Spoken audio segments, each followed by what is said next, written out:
कल हमने स्टडी किया था डिस्कवरी ऑफ सेल, और हमने सेल के डिस्कवरी में हमने कहा था कि भाई cell was discovered by Robert. उसके बाद हमने बहुत सारे साइंटिस्ट के नाम लिखी थी, जिसमें हमने रॉबर्ट ब्राउन के बारे में पढ़ा था। समझ आ रही है ना? अच्छा, आज हमने मिथियास शेल्डन के बारे में पढ़ना है। 1838 में एक साइंटिस्ट था मिथियास शेल्डन के नाम से, यह सब था बर्डनेस्ट उस चीज को, उस साइंटिस्ट को, इस इल्म को कहती है जिसने प्लांट के बारे में पढ़ा हुआ है।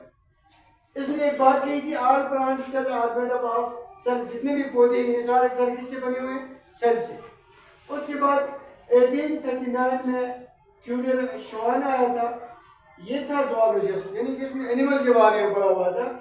इसने कहा था all animals are made up of cell, यानी कि ऊपर वाले ने प्लांट के बारे में कहा था, नीचे वाले ने एनिमल के बारे में पढ़ा।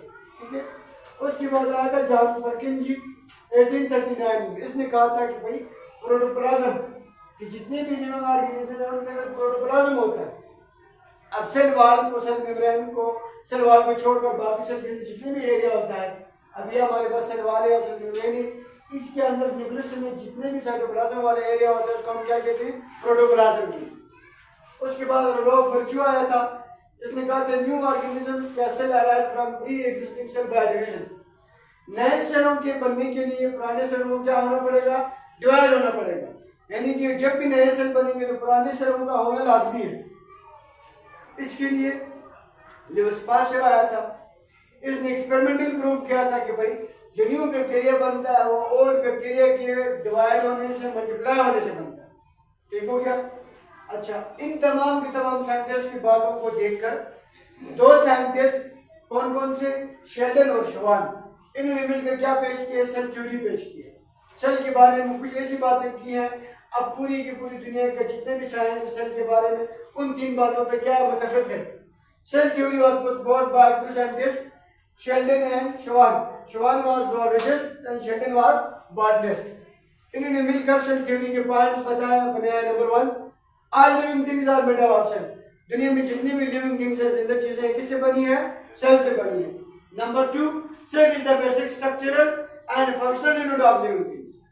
जितनी भी लिविंग थिंग्स है उनका स्ट्रक्चरल साहब बनाने वाला और उनके अंदर काम करने वाले जो इकाई है वो क्या होगा? सेल होगा। Third, new cell arise from pre existing cell by division. नए सेलों के बनने के लिए पुराने सेलों का होना लाजमी है।